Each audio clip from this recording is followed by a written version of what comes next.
Assalamualaikum warahmatullahi wabarakatuh.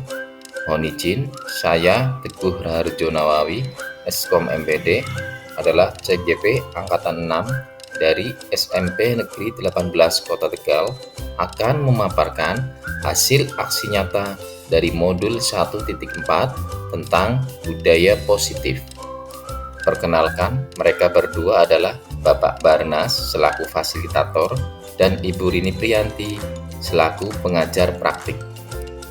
Rancangan tindakan aksi nyata adalah sebagai berikut. Latar belakang budaya positif dapat diwujudkan melalui disiplin positif yang akan menghasilkan suasana belajar yang nyaman dan akan mendukung terciptanya pembelajaran yang kondusif. Dengan adanya pembelajaran yang kondusif, akan meningkatkan motivasi intrinsik siswa dalam mengikuti pembelajaran di kelas maupun kegiatan di sekolah. Tolak ukur. Yang pertama, terbentuknya keyakinan kelas melalui pembuatan kesepakatan kelas yang dibuat oleh guru dan siswa. Kedua, murid dapat mentaati dan mampu menerapkan keyakinan kelas yang telah disepakati. Lini masa tindakan. Langkah-langkah tindakan yang akan dilakukan adalah: yang pertama, menghadap kepala sekolah untuk menjelaskan tentang pentingnya budaya positif dalam menciptakan suasana belajar yang menyenangkan. Yang kedua, berbagi pemahaman tentang penerapan disiplin positif dan keyakinan kelas, serta segitiga restitusi kepada warga sekolah. Yang ketiga, melaksanakan disiplin positif melalui pembuatan keyakinan kelas dan menerapkan segitiga restitusi. Yang terakhir, mengevaluasi dan merefleksi tentang keyakinan kelas yang telah dibuat.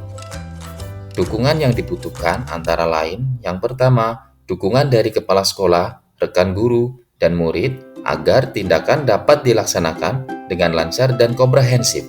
Yang kedua, dukungan dari orang tua murid agar penerapan budaya positif di sekolah dapat diterapkan di kehidupan keluarga.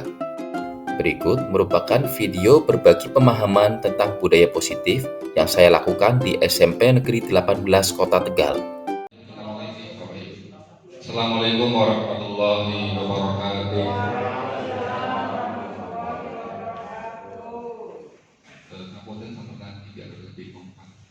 Assalamualaikum warahmatullahi wabarakatuh.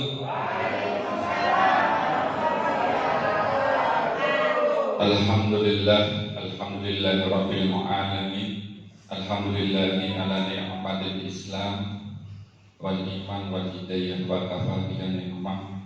Allahumma shalli wa sallim wa barik ala sayyidina Muhammad miftahi wa bi rahmatillah adada ma fi ilmillah salatan wa salaman taqimaini bi dawami mulkillah wa ala alihi wa sahbihi wa mawalah wa la hawla wa la quwwata illa billah. Amma ba'du. Yang kami hormati Kepala UPDT SMP Negeri 18 Tegal, yang kami hormati tamu undangan Ibu Rini dari SMP Negeri 8, SMP 11, belum familiar. Yang kami hormati segenap Dewan Guru UPDT SPF SMP Negeri 18 Tegal. Terutama marilah kita memanjatkan puji syukur kehadirat Allah Subhanahu wa Ta'ala yang telah senantiasa melimpahkan nikmat-nikmatnya kepada kita, nikmat kebahagiaan, nikmat kesenangan, nikmat kesehatan, keselamatan, serta kesempatan, sehingga kita bisa memulai aksi nyata, mulai acara aksi nyata modul 4 dengan tema berbagi pemahaman penerapan budaya positif di lingkungan kelas dan sekolah.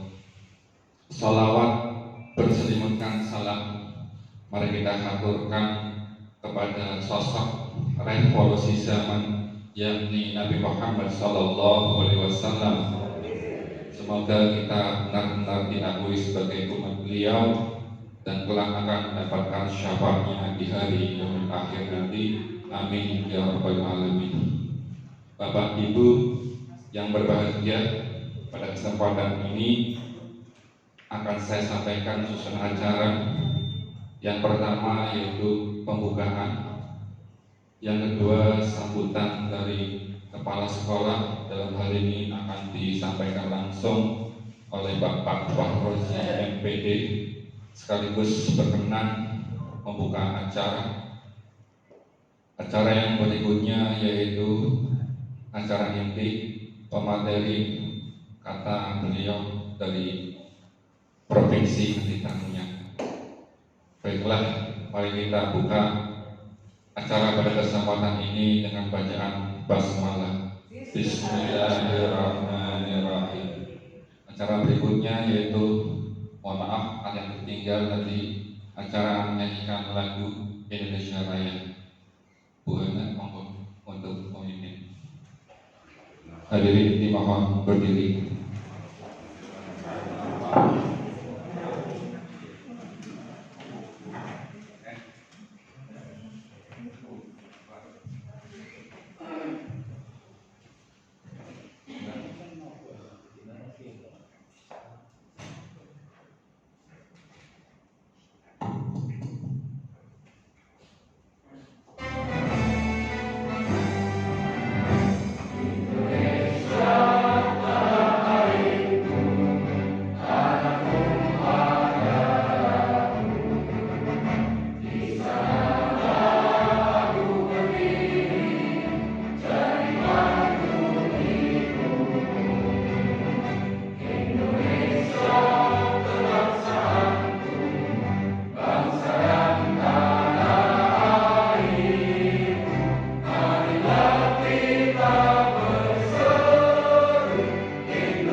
Selesai, hadirin dimohon duduk kembali.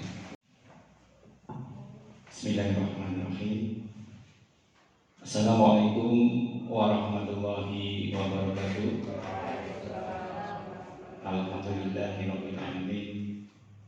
Wassalatu wassalamu ala asrofil anbiya'i wal mursalin wa ala alihi wa sahbihi ajmain.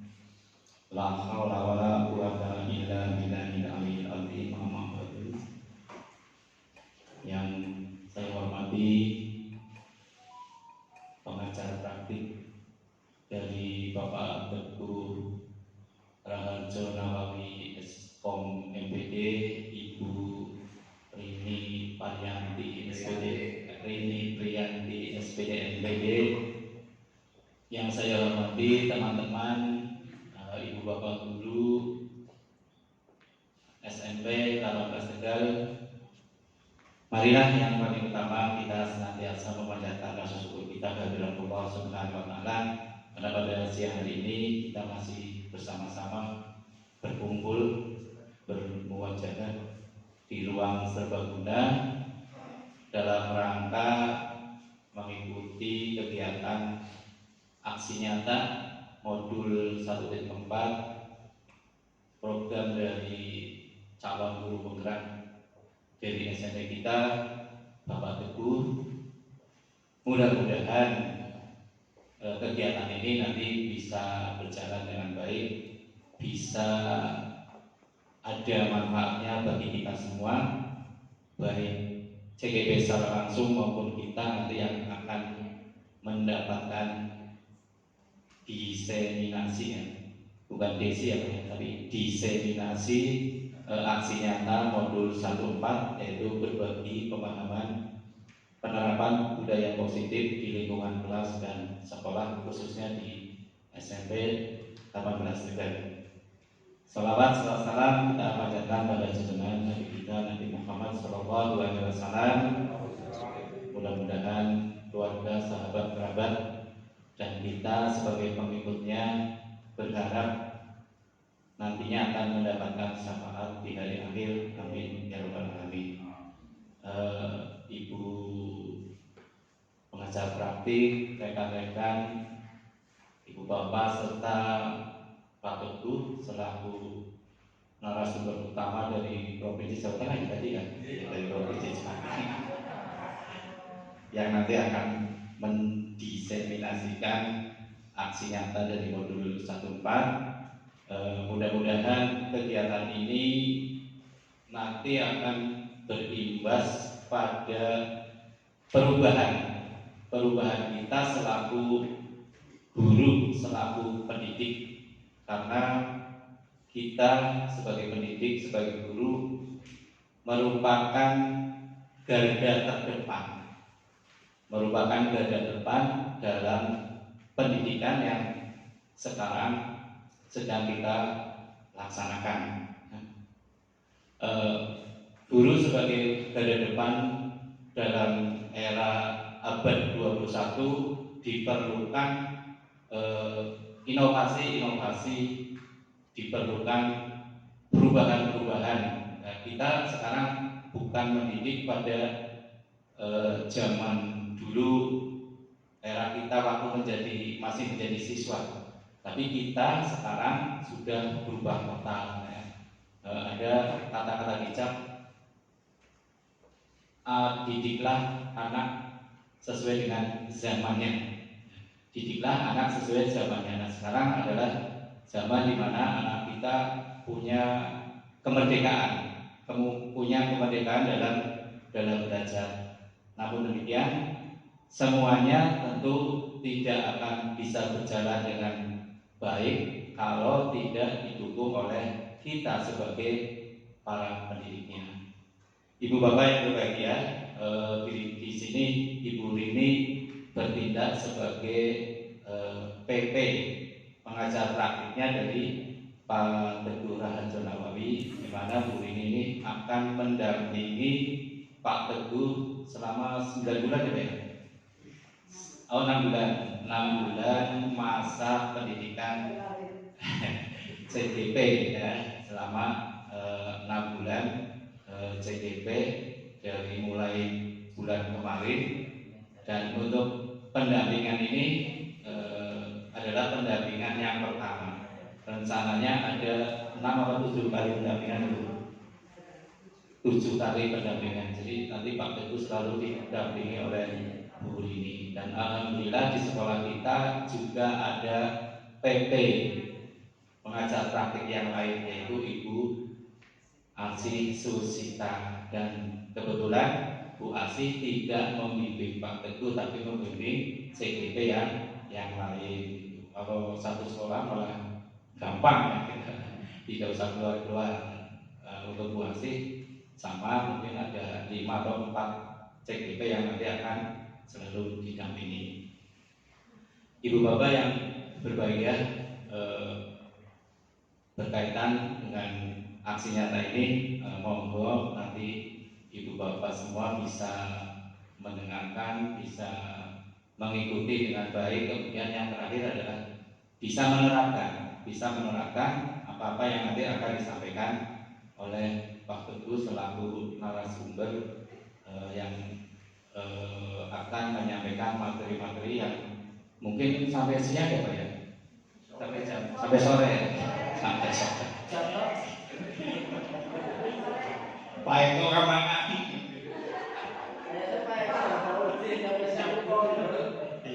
Pak Eko Kamangan tidak intimidasi. Mudah-mudahan waktu yang singkat ini bisa menghasilkan banyak hal untuk kemajuan kita sebagai pendidik, tadi sebagai garda terdepan dalam pendidikan di SMP 18. dan ibu bapak yang berbahagia, dengan mengucap Bismillahirrahmanirrahim, maka aksi nyata modul 1.4 berbagi pemahaman penerapan budaya positif di lingkungan kelas dan sekolah saya nyatakan dibuka. Demikian yang bisa saya sampaikan, kurang lebihnya mohon maaf. Assalamualaikum warahmatullahi wabarakatuh. Waalaikumsalam warahmatullahi wabarakatuh. Mohon izin Pak. Terima kasih Pak Gani. Sebelumnya mohon maaf Ibu, di sini saya hanya berbagi, bukan menggurui, ya, karena Bapak Ibu semua tentunya lebih hebat. Baik, assalamualaikum warahmatullahi wabarakatuh. Mohon izin saya berdiri, ya, Bapak Ibu. Karena lebih terbiasa berdiri Bapak. Baik, mohon izin saya dari CGK 6 Kota Tegal mendapatkan mandat atau amanat dari Kementerian Pendidikan melalui BPGP, ya, dulu namanya LP2KS, sekarang namanya BPGP, yaitu Balai Besar Guru Penggerak Provinsi Jawa Tengah, untuk mengimbaskan salah satu modul, submodul ini bukan modul nih Bapak Ibu, ini submodul, sebetulnya modulnya banyak sekali. Jadi ada kami mempelajari itu 3 modul, modul 1, modul 2, dan modul 3. Nah, modul 1 itu ada 4 submodul. Jadi yang saya imbaskan di SMP 18 Tegal untuk pertama kali itu modul 1, tapi yang terakhir, submodul yang terakhir dari sub. Jadi modul saya itu tentang disiplin positif. Nah, sebelum kita mulai,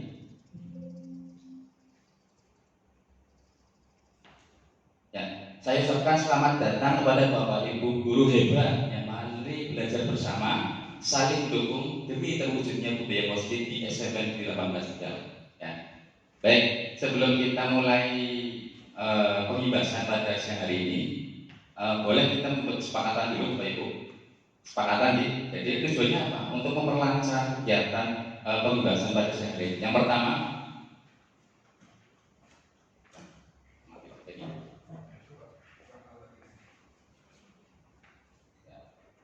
ya, yang pertama, jika ada satu orang yang berbicara, yang lain itu mendengarkan. Jadi nanti ini kesepakatan ini yang sering saya buat di kelas saya. Jadi apabila ada guru sedang menjelaskan, supaya anak-anaknya itu jangan ada yang berbicara sendiri. Itu kesepakatan yang kita bangun pertama kali pada saat kegiatan pembelajaran.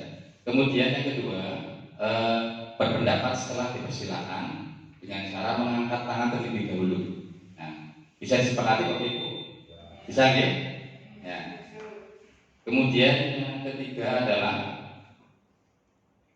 berpikiran terbuka dan saling menghormati. Semua kita di sini itu bebas berpendapat sesuai dengan keinginan kita.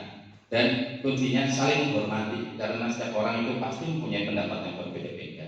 Sepakat ya? Kemudian yang terakhir, jangan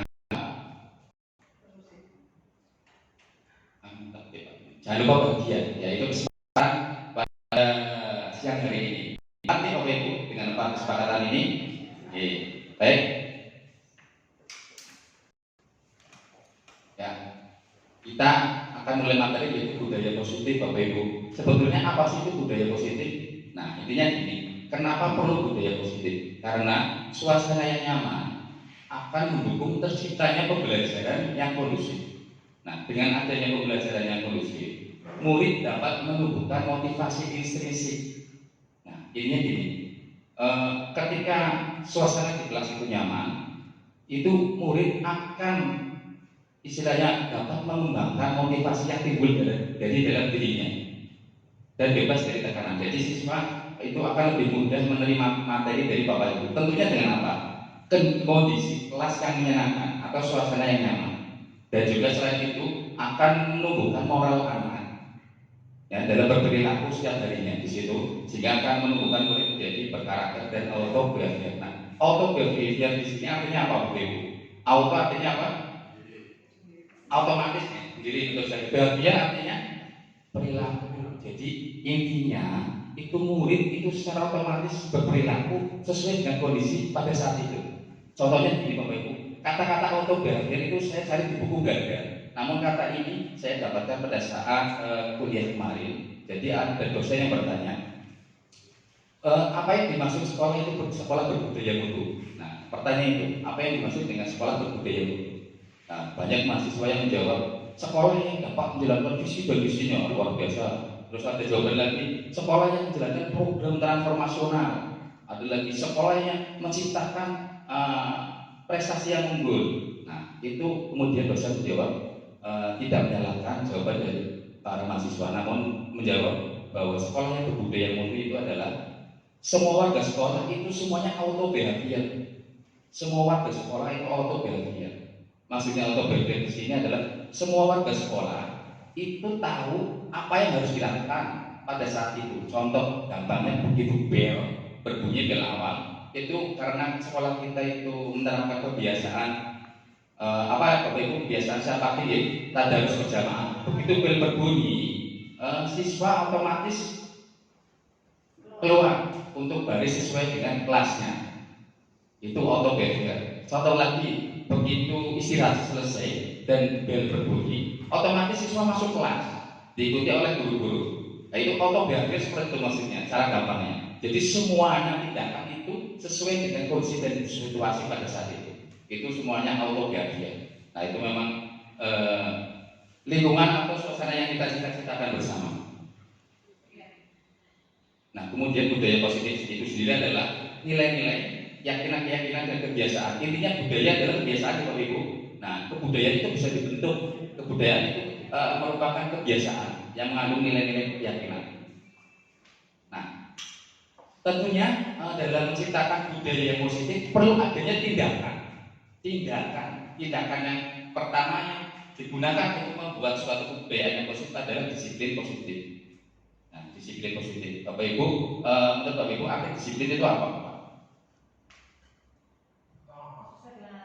Nah, itu kan sesuai dengan aturan baik. Kita lihat di sini, memang betul sekali. Disiplin memang sekarang paradigmanya itu sesuai dengan aturan. Namun secara bahasa, disiplin itu berasal dari bahasa Latin, yang artinya belajar, Bapak Ibu. Jadi belajar, proses belajar. Nah, disiplin positif di sini adalah suatu cara pengkondisian anak tanpa ancaman, tanpa kekerasan, yang dalam prakteknya melibatkan komunikasi efektif tentang perilaku antara guru dan murid. Di sini disiplin positif diterapkan bahwa anak itu cenderung selalu diajak komunikasi. Kemudian nih, dalam penerapannya disiplin positif ini murid diajarkan untuk memahami konsekuensi dari perilaku mereka. Selain itu mengajarkan murid bertanggung jawab, rasa hormat dan berinteraksi dengan lingkungannya. Jadi disiplin positif itu kita mengajarkan murid tentang konsekuensi. Misalnya murid datang terlambat ke sekolah, konsekuensinya apa? Misalnya seperti itu. Jadi dikenalkan konsekuensinya, itu arahnya ke situ disiplin positif. Kemudian tujuannya adalah untuk menumbuhkan kesadaran serta memberdayakan murid berperilaku tanpa adanya ancaman. Nah, tujuan disiplin di sini adalah menumbuhkan motivasi. Memang sukses sekali Bapak Ibu menumbuhkan motivasi dalam diri, ya, karena memang butuh ada yang memberikan motivasi eksternal. Kenapa kita memilih disiplin positif untuk menciptakan budaya yang positif? Karena dalam disiplin positif itu melahirkan nilai-nilai kebajikan universal. Nilai-nilai kebajikan atau nilai-nilai luhur diantaranya adalah gotong royong, kerjasama bisa, kemudian saling menghormati. Itu semuanya nilai-nilai kebajikan universal. Kenapa universal? Karena nilai tersebut diyakini oleh berbagai agama, berbagai negara, berbagai bangsa. Jadi bukan hanya untuk bangsa tertentu, itu nilai-nilai keyakinan kebajikan universal yang semuanya terangkum dalam nilai kebajikan pada profil pelajar Pancasila. Mungkin Bapak Ibu sudah lebih memahami tentang nilai profil pelajar Pancasila. Yang pertama adalah beriman dan bertakwa kepada Tuhan Yang Maha Esa dan berhalal mulia, berkebinekaan global, bergotong royong, mandiri, bernalar kritis dan kreatif.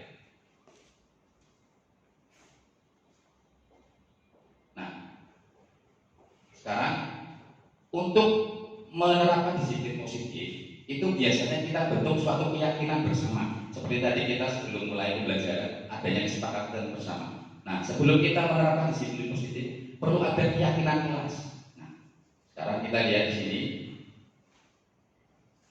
bedanya apa Bapak Ibu? Mengapa keyakinan kelas, kenapa tidak peraturan kelas saja? Ada yang tahu bedanya? Monggo barangkali mau menjawab.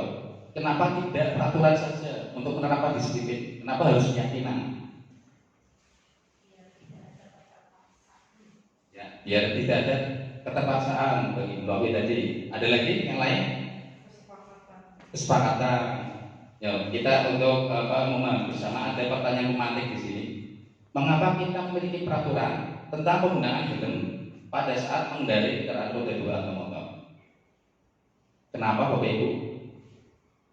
Kenapa kita memiliki peraturan? Kenapa pasti? Kira-kira Pak?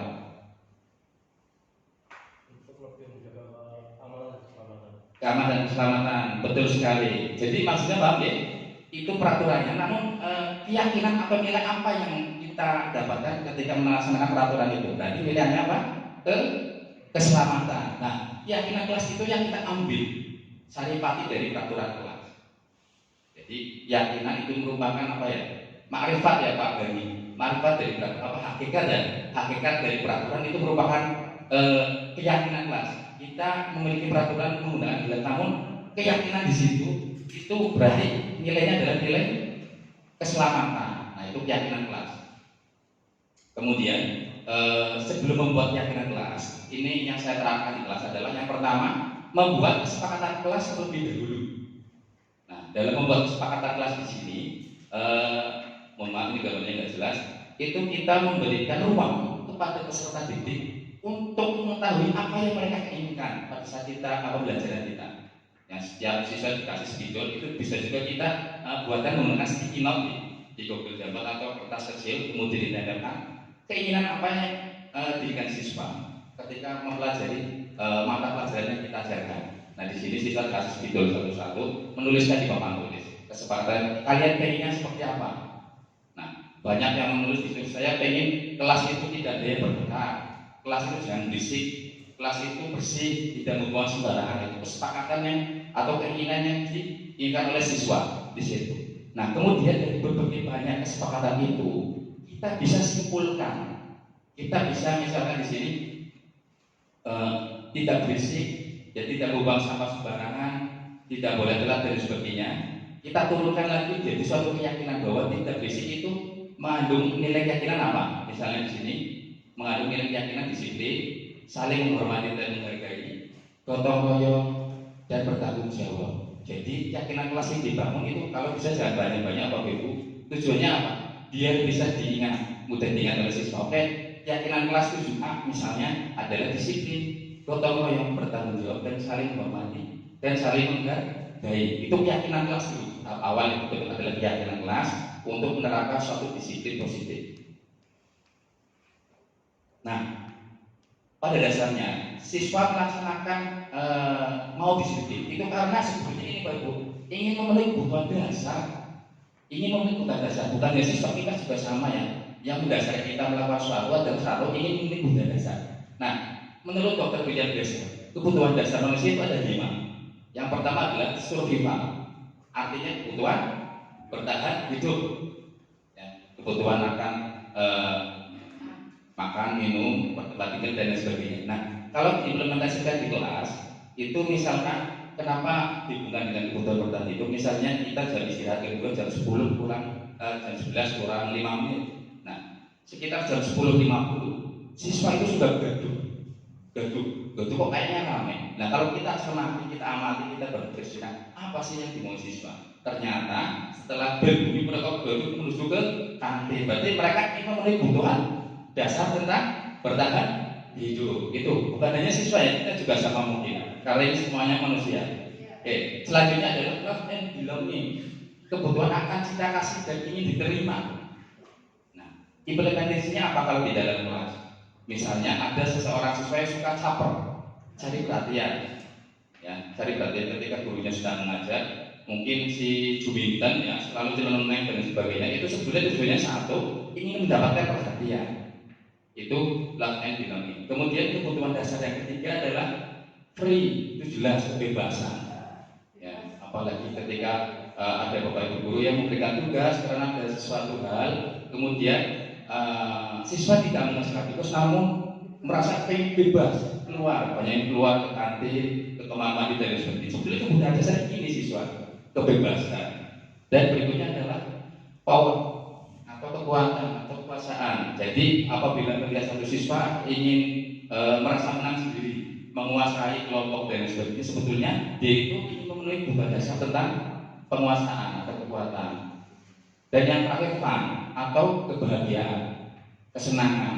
Misal dalam pembelajaran informatif di laboratorium, ya, yang lainnya sedang mengerjakan, ada dua siswa yang sedang bermain game. Ternyata kita harus tahu, oh, kebutuhan dasarnya itu ingin atau tentang yang ingin dipenuhi tentang kesenangan. Ini bukan berlaku untuk siswa, mungkin kita juga sama di Bapak Ibu.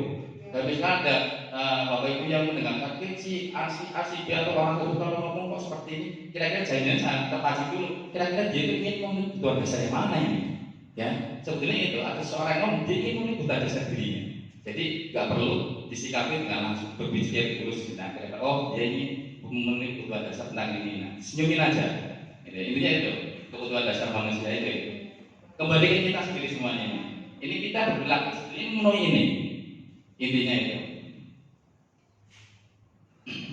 Nah, untuk memenuhi kebutuhan dasar selain kebutuhan dasar dalam pelaksanaan disiplin itu adanya motivasi yang disebut adalah motivasi perilaku manusia ada 3 tingkatan.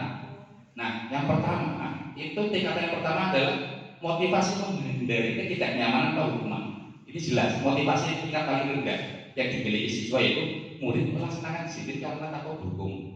Itu motivasi tingkat yang pertama. Jadi motivasi itu tubuh dia mau karena nggak mau dihukum. Itu motivasi yang mendasari murid dalam berperilaku yang pertama. Kemudian motivasi level berikutnya adalah ya, motivasi karena ingin mendapatkan sesuatu dari orang lain atau hadiah. Jadi melaksanakan disiplin dan jadi karena ingin mendapatkan sesuatu. Nah, mungkin bisa dibedakan di sini Bapak Ibu. Hadiah itu berbeda dengan apresiasi. Hadiah itu berbeda dengan apresiasi. Hadiah itu biasanya dalam bentuk barang. Kalau apresiasi itu semacam selamat dan dapat membuka motivasi bagi yang lain. Tapi kalau hadiah, kenapa di sini ini bukannya jelaskan di Bapak Ibu? Ini saya tidak menjelaskan, namun ini tingkatan motivasi yang dimiliki oleh manusia. Jadi level 1, level 2 itu hadiah. Karena hadiah ada yang ngomong lagi bahwa hadiah itu merupakan hukuman jangka panjang. Kenapa? Kalau nggak ada hadiah, jadi berarti nggak bakalan berubah. Itu juga bisa dikatakan seperti itu. Nah, itu motivasi yang kedua. Dan motivasi yang ketiga ini yang kita harapkan kita terapkan di lingkungan SMA 18 Tegal, yaitu kita melakukan sesuatu karena tahu tadi adanya nilai-nilai keyakinan yang telah kita sepakati. Ya, ini nilai-nilai luhur yaitu murid melaksanakan disiplin diri karena sadar dan kebajikan dirinya. Itu susah sekali kayaknya. Jadi nggak mungkin ini kalau memang kita pikirkan nggak mungkin, tapi ini merupakan butuh proses kayaknya ya. Kalau kita nggak mulai dari sekarang ya sampai sekarang sampai kapanpun nggak pernah terwujud. Tapi ini memang sesuatu hal yang mustahil. Ya, tapi ya bisa, soalnya kita bisa dengan dasar adanya kolaborasi dengan berbagai pihak. Ya. Kita memulai dari kapan? Yuk kita bersama-sama membentuk semacam komunitas tentang menggerakkan disiplin positif di sini. Tapi jelas untuk menghargai murid itu susah sekali diajarkan saja, susah. Jelas. Oke, itu tingkatan motivasi 1, 2, dan 3. Nah, untuk mengontrol motivasi siswa perlu adanya posisi dari guru. Yaitu posisinya sebagai apa? Dalam mengontrol disiplin siswa. Di sini, menurut Diana dosen, ada 5 posisi kontrol. Yang pertama adalah penghukum. Yang kedua, pembuat rasa bersalah. Dan yang ketiga, teman, posisi teman. Dan yang keempat, posisi pemantau. Dan yang keempat, posisi manajer. Nah, ini posisi kontrol guru ketika menerapkan disiplin, mengendalikan siswanya di sekolah. Nah, kira-kira yang sering kita terapkan apa Bapak Ibu? Jujur, saya menghukum dulu, sering sekali. Ya, saya menerapkan penghukum. Jarang sekali pemantau, kadang setelah penghukum juga teman. Kalau rasa bersalah itu saya mungkin hanya beberapa, biasanya untuk membuat rasa bersalah itu ibu-ibu biasanya. Duh, kok gitu sekali sih nak, nggak kasihan sama ibu kan biasanya seperti itu membuat rasa bersalah. Nah, kita lihat penjabarannya di sini ada 5 posisi kontrol. Nah, yang pertama, contohnya di sini penghukum. Misalnya cepat berdiri di depan kelas apabila ada siswa yang terlambat, ya kita posisikan sebagai posisi penghukum. Nah, silakan cepat berdiri di depan, atau nggak anak silakan berdiri di depan, atau nggak mengerjakan tugas silakan keluar. Nah, misalnya itu kalau kita posisikan sebagai hukum. Nah, dampaknya ini Bapak Ibu, dampaknya menurut dia dosen ya, bukan menurut saya. Menurut dia dosen dampaknya apabila guru itu menerapkan posisi penghukum, itu siswa akan mempunyai perasaan dendam jelas dan marah.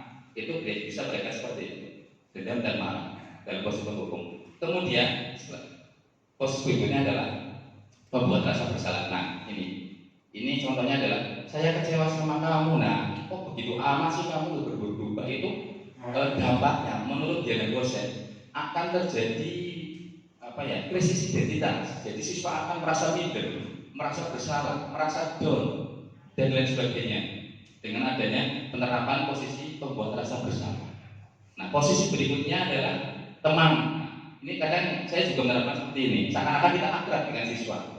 Ya, contoh, ayolah yang tertib, kali ini tidak apa-apa kamu salah, atau ayo dong, ayo John dan sebagainya. Nah, murid padahal kan beda ya untuk murid dan guru, tapi kadang kita menerapkan seperti ini, teman. Ini posisi teman. Dampaknya apa? Menurut dia dosen, itu murid akan patuh hanya pada beberapa guru yang mereka anggap akrab. Dan apabila guru tersebut tidak ada, maka murid yang kembali ke target aslinya, memenuhi kebutuhan dasar tadi. Nah, posisi berikutnya adalah pemantau. Nah, ini sudah agak sedikit netral. Di sini posisi guru benar-benar netral, data, yaitu kamu salah melanggar peraturan, kamu terima konsekuensinya. Jadi posisi guru netral, ada konsekuensi yang harus diterima murid ketika melakukan kesalahan. Nah, ini Bapak Ibu, bedanya pemantau dan hukum itu apa? Biasanya penghukum itu guru menghukum tidak ada korelasinya dengan kesalahan yang dibuat murid. Contoh, misalkan peraturan kita siswa harus menggunakan sepatu hitam. Ada siswa nih yang datang menggunakan sepatu merah. Kemudian kalau kita menempatkan posisi diri sebagai penghukum, silakan kamu copot sepatu. Kalau nggak pulang dari sepatu hitam. Kalau nggak ya selama di sekolah kamu nggak pakai sepatu. Itu posisi penghukum. Jadi ada korelasinya. Hubungannya apa? Sepatu hitam dengan tidak pakai sepatu. Nah, itu penghukum. Kemudian kalau pemantau, itu ada korelasinya. Misalkan ada siswa yang menumpahkan gelas, menumpahkan air di gelas dan mengotori itu membasahi meja temannya. Konsekuensinya harus apa? Membersihkan. Itu konsekuensi. Jadi ada korelasinya. Kalau misalkan kita memberikan, nah dampaknya apa? Dampaknya siswa itu akan sedikit lebih positif. Oh, saya tahu akan sedikit menambah tanggung jawab ke siswa. Itu kalau kita menerapkan pemantau. Kemudian yang ketiga, nah ini yang susah dan memang kemauan dari kementerian ini kita terapkan ini. Jadi sebagai menteri itu apa kamu tahu kesalahan kamu, bagaimana kamu pergi kesalahan ini. Jadi kita sebagai pendidik sebelum menjudge anak harus mengadakan pertanyaan atau dialog yang efektif untuk menggali permasalahan kenapa dia berbuat demikian. Contohnya adalah dengan menerapkan restitusi. Nah, ini di sini Bapak Ibu, restitusi atau segitiga restitusi. Nah, restitusi itu adalah menurut Dr. Widan Lesser tadi bahwa pada sesuatu menciptakan kondisi anak dalam memperbaiki kesalahan. Jadi menciptakan kondisi anak dalam memperbaiki kesalahan supaya dia itu bisa kembali ke kelompoknya. Jadi dia itu nggak minder. Dia bisa kembali ke kelompoknya dengan karakter yang lebih kuat. Oh, saya sudah direstitusi oleh Bapak Ibu, saya jadi kuat walaupun sudah telah berbuat salah. Dengan lebih kuat yang baik. Ya. Jadi itu harapannya. Kita melaksanakan segitiga restitusi. Ya. Yang pertama adalah langkahnya itu menstabilkan identitas dulu. Ini langkah-langkah dalam segitiga restitusi. Menstabilkan identitas. Yang kedua, validasi tindakan yang salah. Tetap kita tidak membenarkan kesalahan yang dilaksanakan murid. tapi kita validasi. Dan yang terakhir menanyakan keyakinan. Nah, itulah fungsinya kita tadi membuat keyakinan kelas dulu. Jadi kira-kira keyakinan kelas apa yang dilanggar itu kembalikan ke anak untuk dicarikan solusi. Ini loh sebetulnya keyakinan kelasnya seperti itu. Bapak Ibu, ini saya hanya menyampaikan apa yang disampaikan oleh dalam pendidikan guru kita. Jadi hanya berbagi pemahaman. Jadi rangka 3 SDGs yang pertama adalah menstabilkan identitas, validasi tindakan yang salah, dan menanyakan keyakinan. Nah, contohnya seperti itu, misalkan validasi, menstabilkan identitas. Intinya kita sebagai guru atau pendidik memanggil anak dulu mungkin secara tersendiri dan rame-rame, dan mengkondisikan kita sebagai anak, kira-kira kalau kita seperti itu perasaan saya itu gimana, itu kita stabilkan dulu, anak itu kita stabilkan, jadi jangan sampai emosi. Contoh gini, misalnya di dalam kelas ada siswa yang mendorong temennya sampai kakinya lepas, kemudian kita panggil anak yang mendorong tersebut, misalkan namanya si A, kita panggil. Semua orang mungkin akan melakukan hal yang sama ketika orang tua kalian itu. Kita sesuaikan dulu.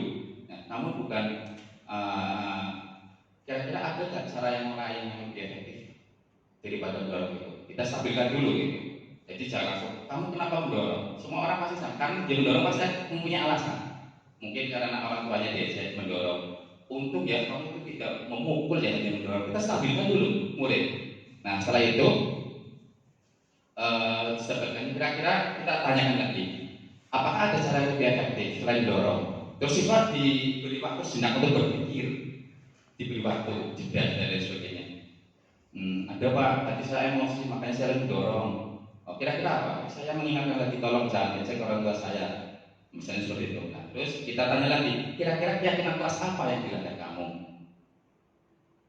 Kira-kira keyakinan kelas apa Bapak Ibu? Ketika ada masalah seperti itu, nilai apa yang dilanggar?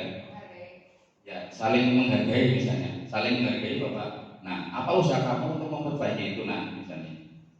Ya saya akan minta maaf Pak, dan saya akan mengganti gaji yang lepas misalnya. Dan itu namanya tahapan segitiga restitusi. Itu memang secara teoritis itu, namun kondisi di lapangan jauh berbeda. Ya, tinggal gimana kita namanya, yaitu mintanya itu kan pendidik itu harus benar-benar ideal sekali. Karena seperti satu tadi bukan hukuman, tapi belajar. Jadi belajar itu sampai kapanpun ya, atau repetisi, atau semacam iterasi atau pulangan. Nah contohnya seperti ini Bapak Ibu. Ini bukan contoh apa, ini demonstrasi kontekstual yang saya terapkan dan dikirim di kementerian.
Sebelum dijawab,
argumentasi kontekstual kok Bu, teoritis ya. Namun realisasi di lapangan banyak sekali kasus-kasus yang berbeda. Itu ideal. Ini satu kasus lagi Bapak Ibu. Nah ini kasus berikutnya.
Oke, baik, kesannya itu nih Bapak Ibu sama, intinya sama.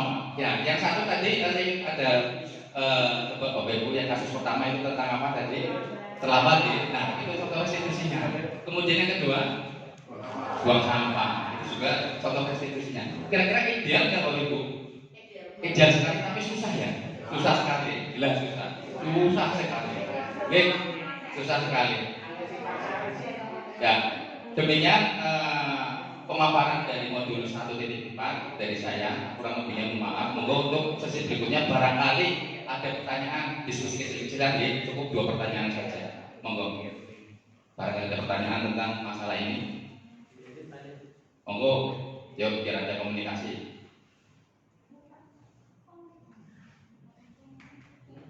Monggo.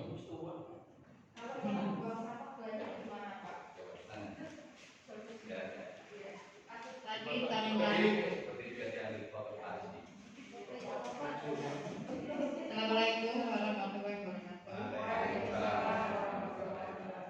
Saya akan menanggapi tadi Pak yang masalah kedua, 2 anak membuang sampah. Bagaimana kalau yang membuang sampah itu banyak Pak? Karena di sini itu banyak sampah-sampah berserakan tidak pada tempatnya.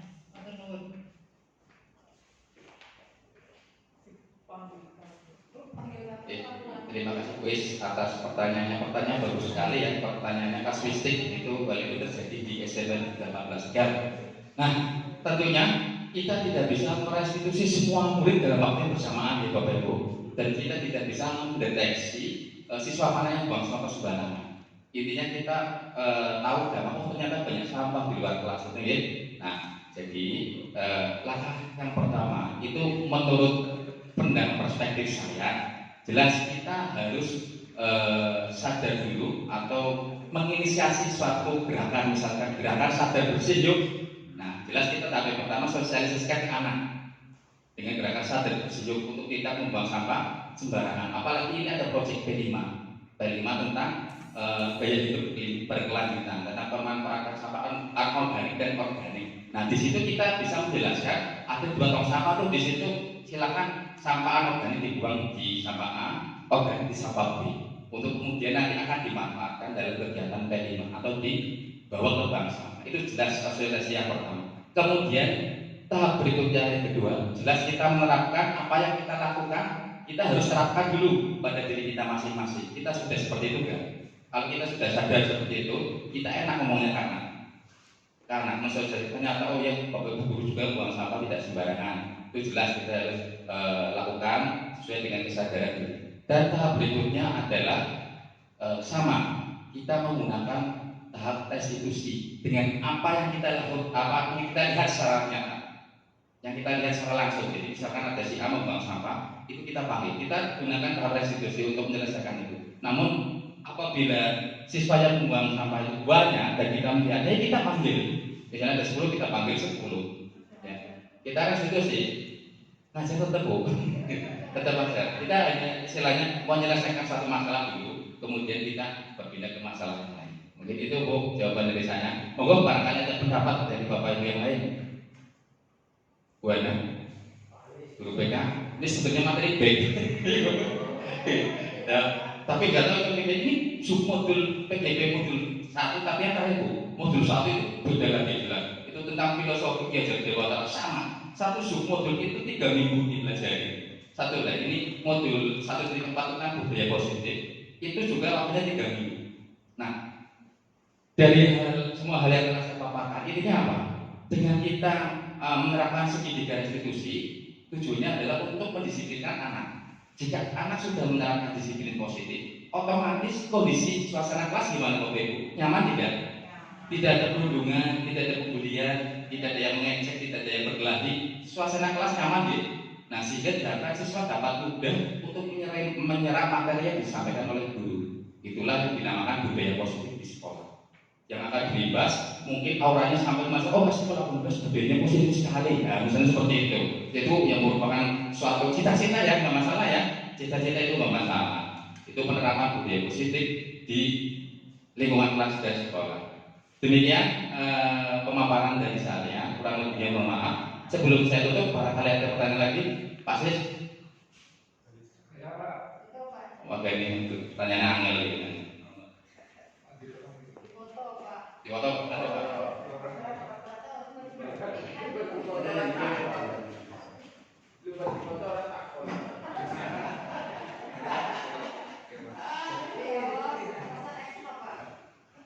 Assalamualaikum warahmatullahi wabarakatuh. Waalaikumsalam warahmatullahi wabarakatuh. Saya bertanya, Monggo. ya, ini Pak, kasus yang sering terjadi dan masalah klasik di negara kita secara jelas Pak, khususnya di disiplin ini, Pak. Terlihat betul saya Sinul Sewu berbicara apa adanya. Hampir lebih dari 4 bulan saya berbedanya kliniknya 4 bulan Pak. Jadi saya tahu persis 4 bulan ya. 4 bulan itu Sinul Sewu di kayak misalkan kedisiplinan itu dari mulai pas upacara, pasca darurat itu mengapa selalu bu guru, pak guru yang gembor-gembor? Apakah kita memang belum bisa membudayakan teori yang berikutnya, namun prakteknya menurut saya belum bisa atau bagaimana? Itu Pak satu. Gitu Pak. Saya coba. Dari saya terima kasih. Assalamualaikum warahmatullahi wabarakatuh. Waalaikumsalam warahmatullahi wabarakatuh. Terima kasih. Pertanyaan yang bagus sekali Pak Budi, yaitu juga terjadi di SMP 18 Tegal. Memang teori bukanlah hanya sekedar teori, namun teori itu kalau bisa diterapkan, walaupun itu hanya satu ayat, gitu ya. Nah itu yang penting ada pahala yang mengalir di situ. Yang memang betul sekali bahwa sudah membudaya di Bapak Ibu Nun Sewu bahwa di SMP 18 Tegal itu siswa selalu berkondisikan ketika akan melakukan suatu kegiatan, baik itu kebiasaan maupun KBM di kelas. Nah, seperti tadi yang sudah saya utarakan bahwa kebiasaan itu yang pertama sebelum kita menggerakkan, kita harus merasa tergerak. Kita harus merasa tergerak. Ya, sebelum kita menggerakkan orang lain, kita sendiri dulu harus merasa tergerak. Oh, kita akan melakukan seperti ini. Yuk, ada niat. Yang pertama itu ada niat. Yang pertama ada niat dulu dari hati kecil kita. Kemudian setelah ada niat, otomatis kita akan mungkin niat itu terpancar dari perilaku. Setelah ada niat, otomatis perilaku itu mencerminkan niat. Kita ada niat, oke, kita akan tadarus kita. Misalnya, ya itu seperti yang saya dari kita tahu bahwa yang tadarusnya itu siswa juga perlu dioprak-oprak. Nah, memang itu satu jelas butuh kolaborasi bersama Bapak Ibu. Itu nggak bisa dikerjakan oleh 1-2 orang, nggak bisa dikerjakan oleh Pak Oji sendiri, nggak bisa dikerjakan oleh kesiswaan sendiri, Pak Abdul sendiri, Pak Nas sendiri. Tapi itu semua butuh kerjasama dan kesadaran dari kita semua. apabila kita sudah tahu kita yang saya katakan auto behavior itu merupakan suatu kondisi yang ideal. Auto behavior tentunya dengan sadar tentang kolaborasi bersama itu penting untuk mewujudkan visi bersama, di antaranya melaksanakan kebiasaan. Itu Pak Gani. Jadi yang pertama kita harus sadar, kita merasa tergerak sebelum kita menggerakkan orang lain. Setelah kita tergerak, barulah kita menggerakkan. Dan dengan harapannya kita menggerakkan akan berdampak. Dampaknya apa? Dampaknya adalah terciptanya budaya positif di SMP Negeri 18 Kota Tegal. Demikian Pak Gani. Mohon maaf barangkali kurang memuaskan. Monggo Pak Antomo, barangkali ada pertanyaan. Cukup, baik. Kalau ada pertanyaan, saya kira cukup dari saya. Kurang lebihnya mohon maaf. Saya Heri, Gelita Bibir Hidayah. Assalamualaikum warahmatullahi wabarakatuh. Warahmatullahi wabarakatuh. Terima kasih disampaikan kepada narasumber kita yang telah memberikan teorinya yang begitu indah. Semoga kita bisa mengaplikasikannya dalam cara kita mendidik, tentunya untuk membuat Bravo 18 semakin mantap. Assalamualaikum warahmatullahi wabarakatuh. Perkenalkan, saya Fakhrul Roji, SPD MPD, selaku Kepala UPTD SPF SMP Negeri 18 Kota Tegal. Guru merupakan garda terdepan pendidikan. Oleh sebab itu, Kementerian Pendidikan dan Kebudayaan, Riset dan Teknologi mencanangkan adanya program guru penggerak untuk membentuk seorang tenaga pendidik menjadi pemimpin pembelajaran abad 21. Salah satu kegiatan yang harus dilakukan oleh guru penggerak adalah mengimbaskan pengetahuan yang sudah dipelajari selama beberapa bulan ini. Salah satunya adalah melakukan aksi nyata. Pada kesempatan yang baik ini, satu dari guru penggerak yang ada di SMP 18 Tegal melaksanakan aksi nyata dengan tema berbagi pemahaman penerapan budaya positif di lingkungan kelas dan sekolah. Apa yang disampaikan dalam aksi nyata tersebut merupakan hal-hal yang sangat positif, merupakan pembiasaan-pembiasaan budaya-budaya yang baik yang harus dilaksanakan di kelas secara khusus maupun di sekolah secara umum. Demikian tanggapan dan harapan terkait adanya pengimbasan aksi nyata yang dilakukan oleh calon guru penggerak yang ada di SMP Negeri 18 Tegal. Terima kasih. Assalamualaikum warahmatullahi wabarakatuh. Assalamualaikum warahmatullahi wabarakatuh. Perkenalkan, nama saya Hana Sopa. Sebelumnya saya mau mengucapkan selamat kepada Pak Teguh yang telah melaksanakan aksi nyata tentang budaya positif. Menurut saya, apa yang dipaparkan Pak Teguh sangat baik sekali untuk diterapkan di SMP Negeri 18 Tegal, terutama dalam pembelajaran di kelas. Sebaiknya sebelum memulai pelajaran, kita membuat kesepakatan dan keyakinan untuk siswa di dalam kelas selama mengikuti pembelajaran. Nah, dengan adanya kesepakatan kelas atau keyakinan kelas, siswa-siswi jadi tahu bahwa setiap tindakan yang dilakukan itu ada konsekuensinya.